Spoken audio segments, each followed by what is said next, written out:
The Obersalzberg at the beginning of 1940. Eva Braun went on a skiing tour with adjutants of the Führer. She had been Adolf Hitler's lover for almost 10 years now, but only few in the immediate circle knew of their relationship. The 27-year-old had long accepted the fact that she could only live in the shadows. In fact, Eva Braun was a very unhappy woman. She lived in a golden cage that wasn't even particularly golden.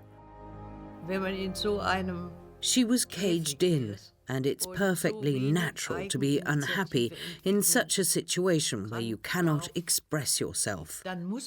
She had already tried to take her life twice before, once with a pistol, once with sleeping pills. I think those attempts were a cry for help, and it worked insofar as Hitler cared about her more after that. The war changed everything.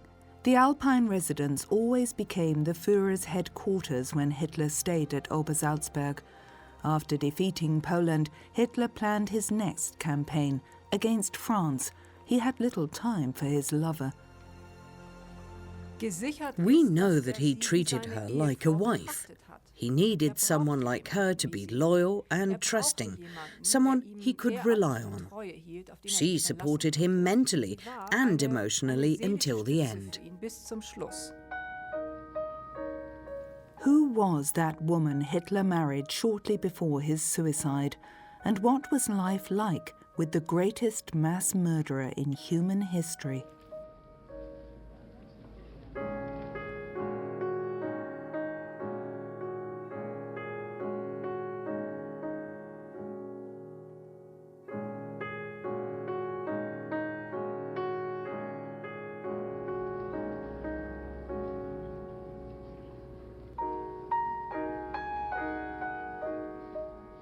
In the meantime, nobody took notice anymore that Eva Braun, as a matter of course, played the lady of the house at Obersalzberg.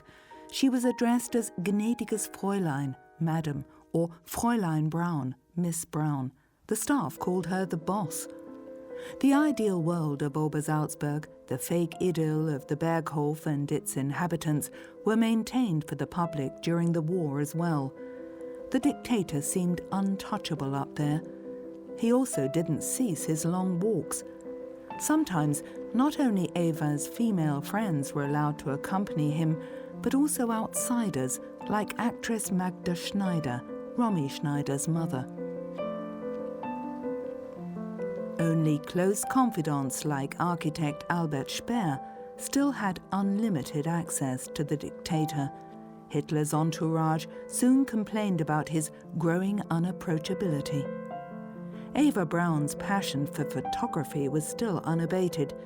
She put all of her photos in her albums that were only discovered by chance after 1945. Christmas, New Year, 1939-1940, Berghof. Hitler taking care of his 9-month-old German shepherd, Wolf. She didn't give up filming either, which is the reason why the same scene also exists on 16mm colour film.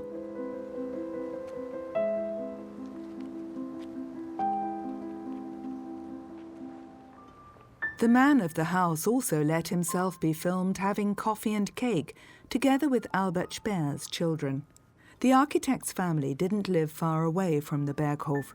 Normally, Hitler's residence was off limits for the little ones, but at Christmas and on the Führer's birthday, they provided a welcome facade to create the illusion of a normal private life. One of Hitler's secretaries asked herself later, self-critically, how was that possible? A ruthless warmonger and fanatical mass murderer enjoyed lighting Christmas tree candles at the Berghof and had a distinct need for the joys of family life. It's hard to imagine Hitler, someone who ordered the Holocaust, as a nice and pleasant person in private. especially for the Germans or people in general after 1945. It was easier to picture him as a monster, a demon, just to distance themselves from that period of time.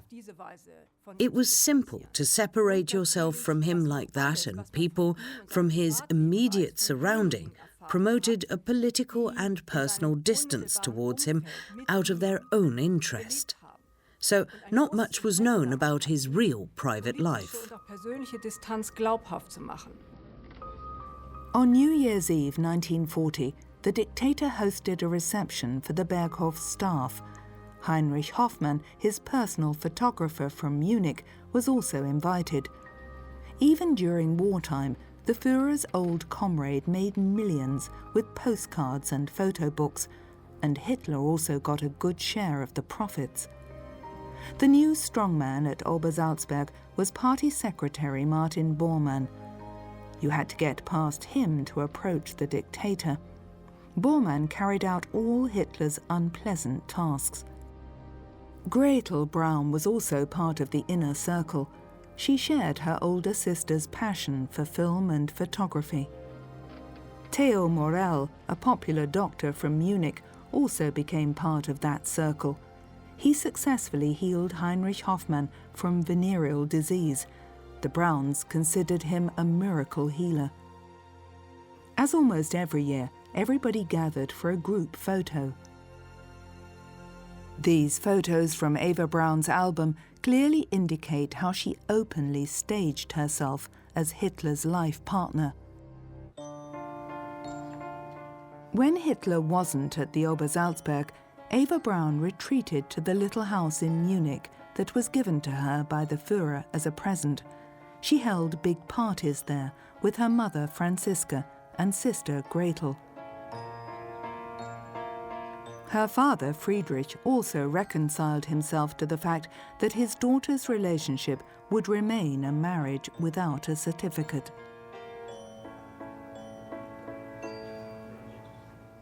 Eva Braun still edited short films from her colour film recordings, which were then screened at the Berghof. Going for Walkies is the title of this short sequence she most likely shot in early 1940 at Wasserburger Street in Munich.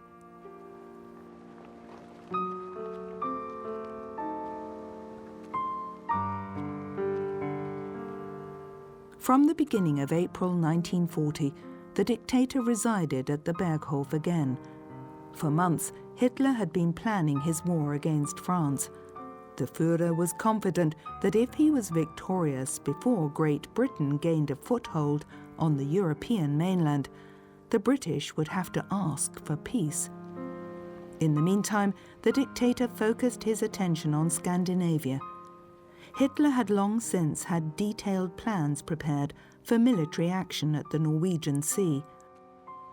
On the 9th of April 1940, Operation Weserübung, Weser exercise, began, leading to the Wehrmacht's successful invasion of Norway. The small entourage of adjutants, secretaries, and old companions of the Führer, like Albert Speer, assembled on the terrace. It was claimed later that Hitler never talked politics in the presence of women.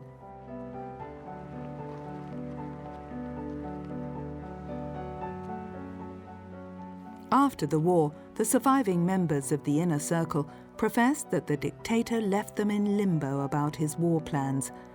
Nevertheless, Eva Braun's biographer doubts that the entourage was surprised by the attacks against Holland, Belgium, Luxembourg and France on May the 10th, 1940.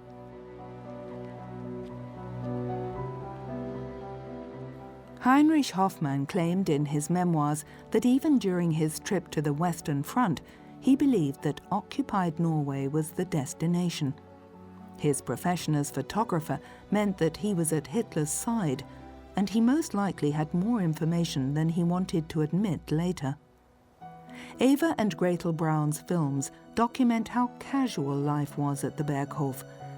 While the Führer talked business with his adjutants, the ladies sat on a wall nearby. Hitler's reputed tendency towards utmost secrecy may have been a convenient assertion of the inner circle to avoid tiresome questions. Sometimes Eva Braun couldn't wait for her lover to leave the Berghof. One of the bodyguards later reported, "The limousines were still driving down the slopes of the mountain, and already the preparations for festivities were underway. 1 minute acting like a demure governess, she switched to full party mood in an instant, behaving in a playful, almost childish way." Hilda Speer at Mooslaner Kopf. When the Führer let himself be filmed at Obersalzberg, he liked to surround himself with the architect's children. Their father later recalled, "He never found the right, relaxed way to deal with them. A few gracious words, and he turned to the next one. He considered children as offspring, representatives of the next generation. He enjoyed the way they looked, blond, blue-eyed, their stature, sturdy, healthy, or their intelligence, bright, active, rather than their childlike behavior. He didn't win over my children with his personality." These photos from Eva's albums document that Adolf Hitler and Eva Braun privately behaved like a married couple, but the Führer still ruled out marriage. Hitler was the only reason why he and Eva Braun didn't get married. He was afraid of a wife, afraid of her possible legal claims. That's what he also mentioned clearly in his talks at the Führerhauptquartier after 1942. A lover always remains something casual. She has no claims, and she stays dependent. It's unclear if it was a strictly platonic relationship.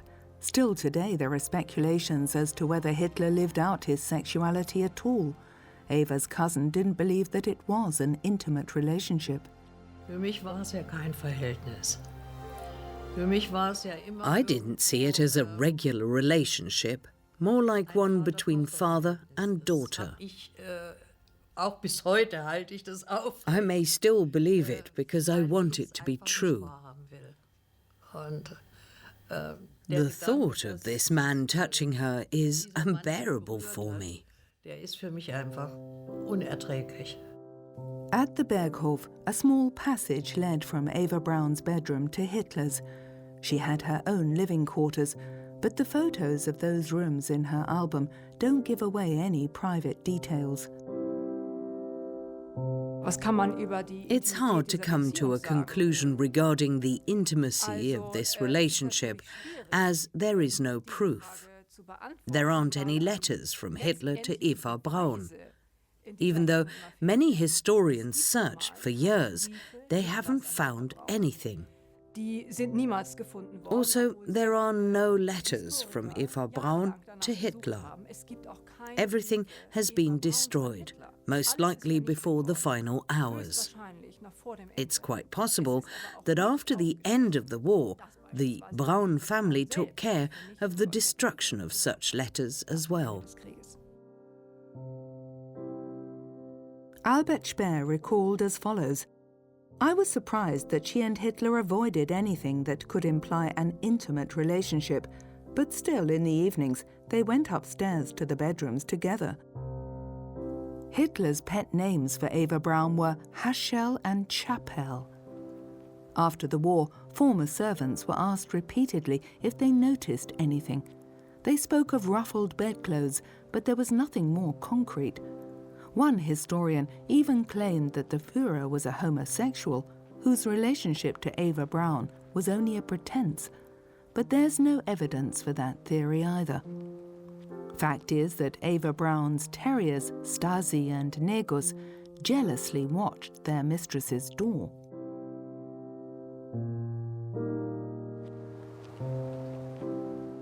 While the Wehrmacht invaded France within a few weeks and occupied Paris, Eva Braun spent her time at Obersalzberg. Then she was allowed to come to Berlin to celebrate the victory. The dictator returned to the Reich Chancellery on July the 6th, 1940, as a victorious field commander. Eva Braun filmed the scene from a window. "Flowers cover the streets where our Führer goes," Joseph Goebbels wrote enthusiastically. "Our people, our wonderful people." Meanwhile, Hitler's companion had her own rooms in the Führer's living quarters at the government headquarters.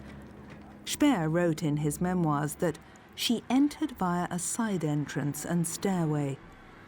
She stayed in the rooms below, only when familiar faces were present. Eva Braun turned 29 on February the 6th, 1941. Her partner wasn't present. She celebrated with her family. As usual, he had jewelry sent to her as a gift. In the presence of her father Friedrich, mother Franziska and sister Gretel, Eva Braun was happier than usual.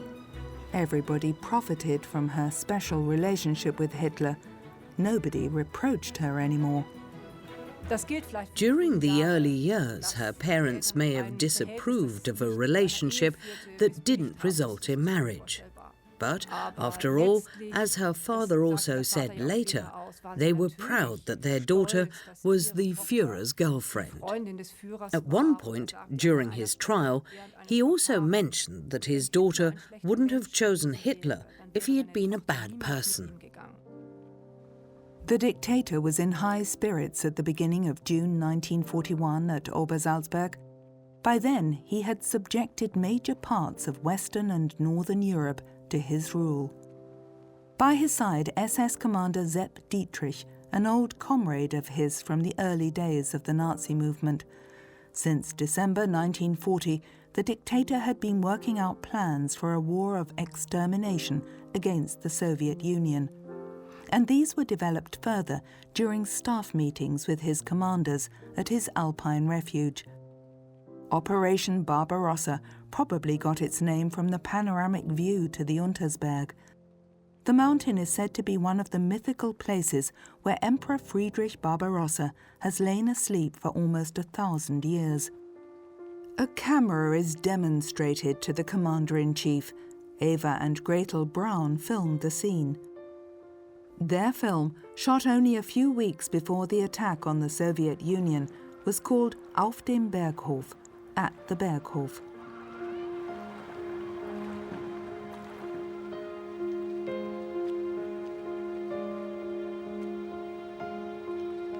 It's unclear if Hitler shared his plans with Eva Braun. Her biographer is sure that he somehow revealed them to his loyal partner. The Führer intended to destroy the Jewish Bolshevism. He believed that Great Britain would only cease resistance once Soviet Russia was defeated after a swift attack. The Braun sisters photographed and filmed this scene as well, on a day in June 1941. Hitler with one of Martin Bormann's sons. The dictator patiently agreed to pose like this. This is how Eva liked to see him, relaxed and in private. She frequently sold photos like this to Heinrich Hoffmann, who published them in propaganda photo books. Sepp Dietrich also let himself be filmed or photographed with the Speer family. His armoured division later repeatedly took part in war crimes and massacres. After the war, the so-called storyteller was sentenced to life imprisonment, but he never renounced his National Socialist convictions. As Hitler and his generals prepared for the start of the war against the Soviet Union, the women travelled to Italy. The group consisted of the Braun sisters, their mother Franziska, 2 friends, and Margareta Speer. Florence was their first destination. They were able to go shopping without being recognized, as Italy was ruled by friendly dictator Benito Mussolini. The women from Hitler's entourage remained fashion-conscious despite the war. Hats, dresses and suits were tailored in Berlin or sent to them from occupied Paris. Then the small tour group travelled to Naples to visit the ruins of Pompeii and Herculaneum.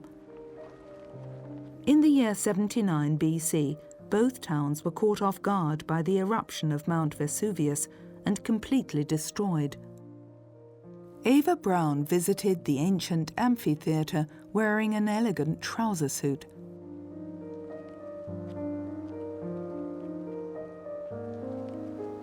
Afterwards, the ladies visited the volcano that was still occasionally active. Gretel Braun filmed her sister Eva amidst sulfur fumes and lava. Mount Vesuvius brought death in huge numbers to Pompeii and Herculaneum. In light of things to come during the war, these images are quite symbolic. 1 year later, the Berghof community assembled on the terrace to be filmed and photographed. 1942 was the year when the dictator's luck changed. One defeat followed another. This is evident in the Führer's appearance. Albert Speer later recalled that Hitler became less flexible in his thinking. He wasn't really able to develop new ideas. He was basically running on a fixed track and didn't have the strength to change direction. In the meantime, the Holocaust in the East was in full swing. The deportation from Germany and the occupied countries had begun. It's hard to tell how much she or the other women knew. Of course, those people weren't just spectators. They were privy of many things that happened. Eva Braun lived in Munich, and after 1933 you could see how the Jewish citizens were disfranchised. You read in every newspaper about the Aryanization. So the only question is if they knew about the physical annihilation of the Jews, that they were killed at the concentration camps. It's hard to tell. But we can be sure that everybody in Hitler's inner circle shared his anti-Semitic views. At that point in time, Eva Braun was life partner to a mass murderer. Friedrich Braun had been conscripted to the Wehrmacht. The family photo also shows his eldest daughter Ilse, who worked for Albert Speer as a secretary. But unlike Gretel, she was not part of Hitler's entourage. As Ilse didn't earn a lot of money, Eva sent her 10 marks per month. She wrote that she couldn't ask the Führer for any favors for her family.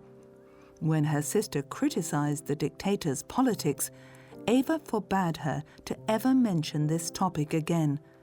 Supposedly, she said, "If the Führer ever puts you in a concentration camp, I won't be the one to save you." In Eva's garden in Munich, the Brauns and their friends appeared in front of the camera to be in good spirits and content. But the Führer's 30-year-old lover had changed. Ilse Braun noted in her diary back then, Eva had become arrogant, tyrannical and tactless towards her family. Because she mixed with the VIPs, she behaved selfishly and sometimes cruelly. She gave away her discarded clothes as if she were the queen.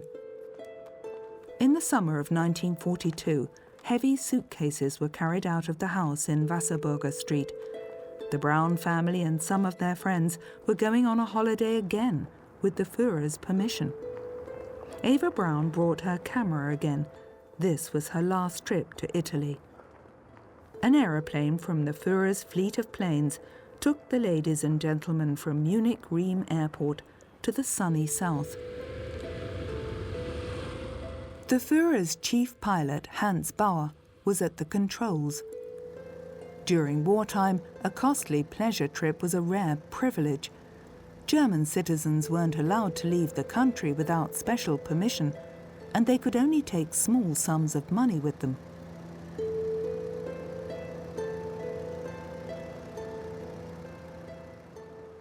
Their destination was the beach resort of Portofino near Genoa, where the Browns had spent their holidays several times before.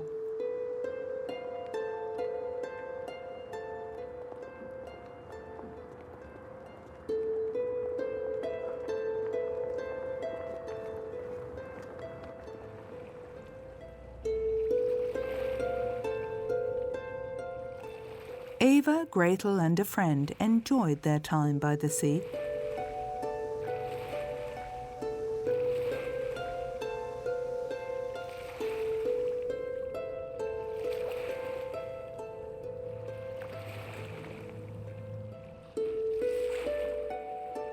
Unlike at the Berghof, they drank a lot of alcohol.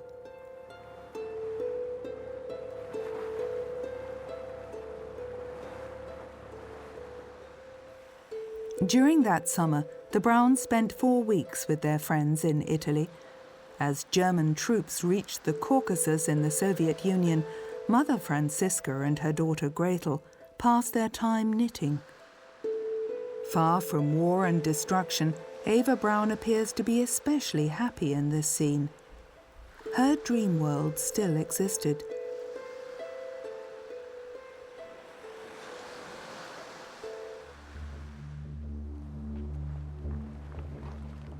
Hitler's secretary Martin Bormann had taken special precautions at Obersalzberg to protect the Führer against attacks from the land below or the air. The Obersalzberg could be enveloped in fog by special cannons. At the beginning of 1943, Hitler tested out this countermeasure for himself. He still felt safe from the Allied air forces that had begun to raze German cities to the ground. Since the surrender of the Sixth Army at Stalingrad, the Führer reflected on a possible fall of the Third Reich behind closed doors. He confided in propaganda minister Goebbels, "Such a fall could only be the result of the German people's weakness. If the German people ever became that weak, they would deserve to be annihilated by a stronger people. They wouldn't deserve any pity then." Uschi, the daughter of Eva's friend Hertha Schneider, often had to pose for photos and films. Eva's biographer believes that she staged this family idyll to express her wishes for her future private life. When these scenes were filmed, Jewish children were being killed systematically at the death camps in the East. The Führer's birthdays were a fixed event in the social life at the Berghof. In 1943, Heinrich Hoffmann gave him a photo book as a present. The children of Bormann and Speer dutifully congratulated him. The maids and servants were also allowed to pay their respects to the 54-year-old dictator. Only 2 years later, Hitler would shoot himself in the head in his bunker under the Reich Chancellery's garden.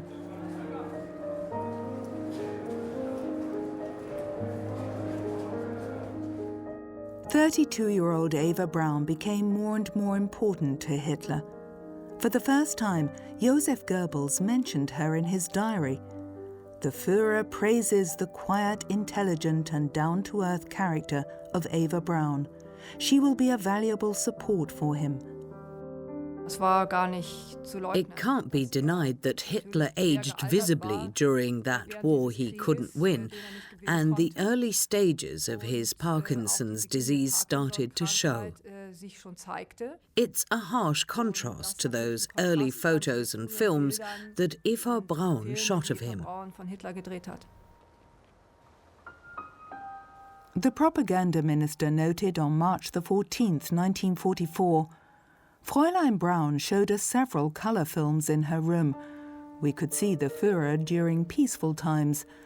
I have never seen him so relaxed on film before, but it was also apparent how much the Führer has changed during war."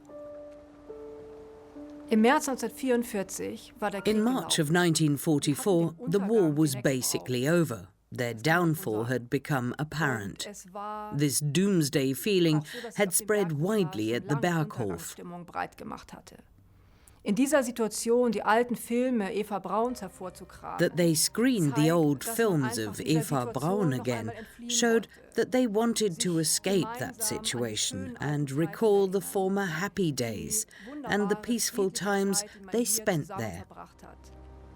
Das zeigt auch, wie eng diese Gesellschaft zusammenlebt. These people had a special bond, and they wanted to feel united again during those days.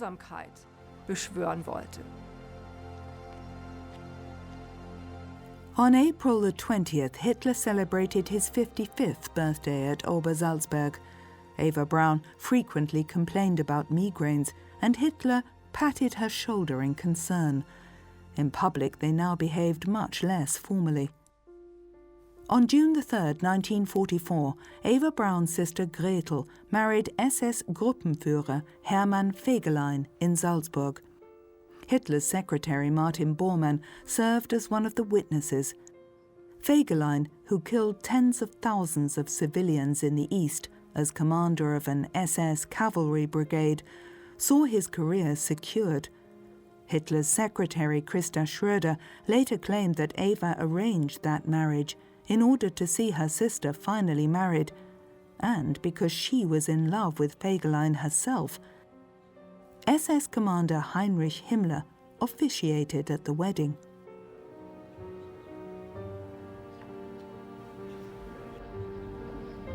According to the secretary, Eva Braun said, "I want this wedding to be as beautiful as if it were my own." The celebration took place at Obersalzberg. The bride was all dressed up and enjoyed her big day. Hermann Fegelein was considered a womanizer, and Christa Schröder believed that he rather liked the idea of being a kind of brother-in-law to the Führer. Eva supposedly said, "I'm grateful that Fegelein married my sister. Now I'm somebody. I'm Fegelein's sister-in-law." At the Great Hall of the Berghof, the dictator posed for a group photo with the newlyweds. Eva Braun wasn't in the picture.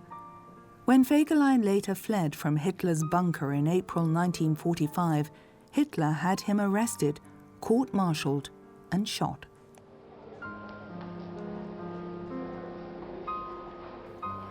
For the wedding banquet at Kehlstein, Martin Bormann had all available food and drinks served from the Berghof's still bulging storage rooms. 3 days after the feast, the Western Allies landed on the beaches of Normandy. It was the Second World War's final phase. The dictator left Obersalzberg for Eastern Prussia, leaving Eva Braun behind. When she received the message about the attempt on Hitler's life on July the 20th, 1944, she had a nervous breakdown. The slightly injured dictator had a macabre souvenir of the assault sent to her. Die Tatsache, dass Hitler ihr nach dem 20. The fact that Hitler sent her his shredded uniform after July 20th, 1944, shows how much she meant to him. Of course, he also tried to super-elevate his soldiership.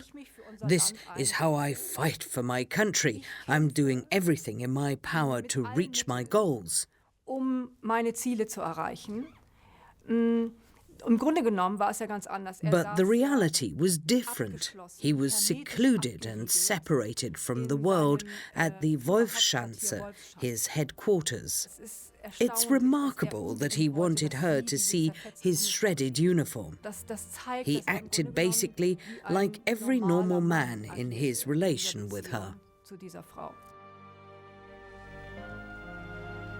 In the following weeks, Eva Braun travelled back and forth between Munich and Berchtesgaden.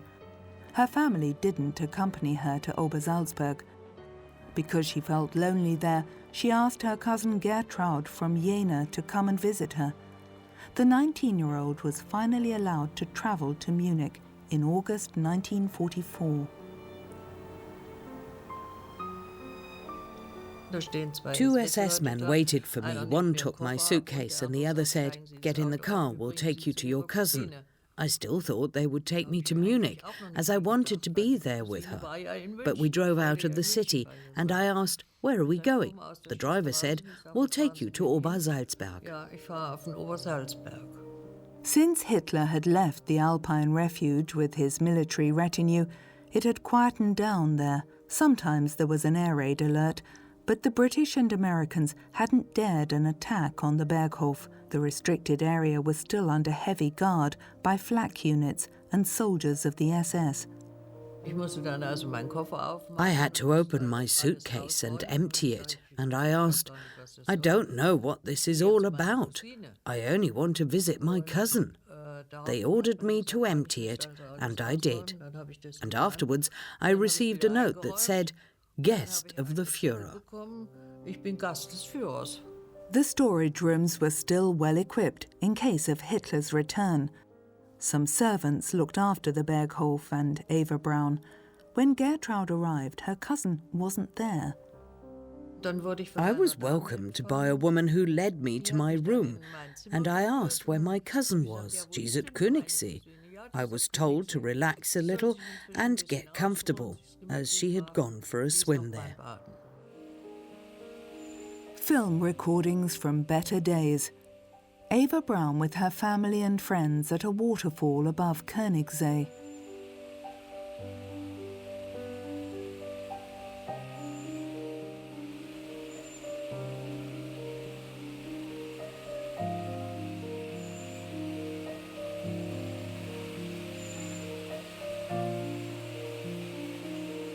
Her father, Fritz, enjoyed the benefits resulting from his daughter's relationship until the bitter end. Gretel Fegelein had become pregnant in the meantime. She would give birth to her child during the chaos of the last months of war. Her husband had begun an affair with an actress from Berlin. After an SS soldier had caught him in the act, Hermann Fegelein had become persona non grata at Obersalzberg. In late summer 1944, Eva Braun went swimming with her cousin again. She always gave a happy-go-lucky impression. Her happiness was so garish, it was obviously fake. I realized that it was only a facade, to cover up things that shouldn't be seen by others. After a swim, the small group sunbathed at Kehlstein Plateau.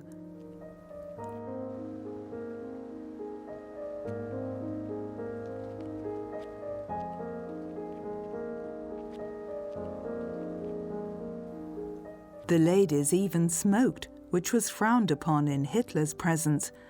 Eva Braun liked to smoke a lot. Just to annoy her partner, she allegedly often hummed the American song, "Smoke Gets in Your Eyes." She only became interested in the war's progress when the Allies reached the borders of Nazi Germany. She completely ignored it until one day we were at the tea house. I saw a radio there and claimed that I wanted to move into the tea house. She agreed and just said, "You want to listen to the radio?" And I replied, "Yes, I want to know what's happening." There was no radio, no newspapers, only a few fashion magazines, mostly from out of the country. We were secluded from the world, and then I started bringing her the news. And in September 1944, the news was anything but encouraging. Paris was liberated, the Americans had reached Aachen, and the Red Army, Eastern Prussia. She got more and more serious then. Autumn came, and we didn't go swimming anymore.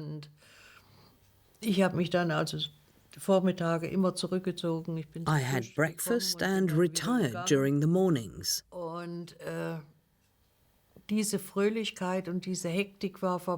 The frantic joyfulness was gone. And I think she was woken up by the news one day and then started planning her future path through life or to death. After the failed attempt on Hitler's life, she supposedly wrote in a letter, the authenticity of which has never been confirmed, "My love, you know I always told you that I would die if something happened to you. I swore to myself from the first day we met that I would follow you everywhere you go, even to the death. You know that I only live for your love. Yours, Eva."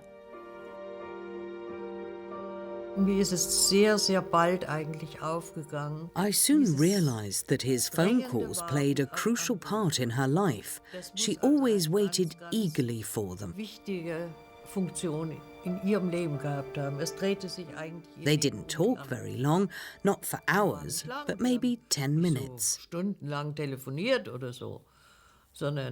We watched a movie. The phone rang, somebody ran outside to get it and then said, "Fräulein Braun, it's for you." She ran outside and we continued with the movie. The calls weren't really long, and I don't know what they talked about, but it was very important to her. He called, "We can leave now." He called, "We can drive to Munich now," or "Let's go for a walk." She always waited for his call and counted on him. If he wouldn't have called, she would have been very sad. But the calls always came. Eva Braun rarely drove to Munich anymore since her hometown had been bombarded. The future appeared so bleak to her that she dictated her last will and testament on October the 26th, 1944, in which she left all she possessed to her family. Nachdem Bomben auf München gefallen waren, After the bombs had fallen on Munich, she realized that the end was near. It's remarkable that a 32-year-old woman wrote her last will and testament basically declaring that she was certain that she would die together with Hitler. Vor allen Dingen aber damit zu erklären, dass sie She wanted to die with him, no matter where. If he would have stayed in Eastern Prussia, she may have taken her own life in Munich. Of course, she didn't know how the end would come, but when she wrote her will, she had realized that when Hitler died, she would die too. At the beginning of March 1945, she went on her last trip to Berlin. Her trip to Berlin had most likely been arranged. It wasn't just out of the blue. It was quite clear that she would go there to die together with Hitler. She didn't just show up at the bunker. The wedding at the end was a spontaneous decision. He must have thought that he owed it to her and her loyalty throughout all those years. She said her goodbyes to family and friends during a 4-week stay in Munich. Gertraud had left Obersalzberg already in October 1944. For a long time, she believed that her cousin had stayed there until the end. Ich habe dann der Eva noch geschrieben, auch Adresse Berghof, und habe nichts. I sent a letter to Eva at the Berghof address, but I didn't hear back from her. I heard it on the news. First, they said that Hitler died a hero's death, and I still didn't know about Eva. But in June, they mentioned for the first time that he had married and taken his life together with his wife. I got the impression that she somehow wanted to let her family know that she had married after all. Sie hat ja das Leben einer Mätresse geführt. She led the life of a mistress, and the family wasn't happy about it, no matter if she was the mistress of Hitler or anybody else. But in the end, she became a married woman. Und sie ist dann doch eben Ehefrau geworden. I can imagine that this was very important to her. She married a sick old man, a murderer, a criminal. Eines todkranken Mannes geworden, eines Verbrechers, eines Mörders. And her last consequence was going to her death with him. The dictator married Eva Braun during the night of the 28th to the 29th of April, 1945, but their union did not even last for 48 hours. At 4:30 in the afternoon on April the 30th, Eva Hitler poisoned herself with potassium cyanide. Shortly thereafter, Adolf Hitler also committed suicide. Their bodies were soaked with petrol and burnt.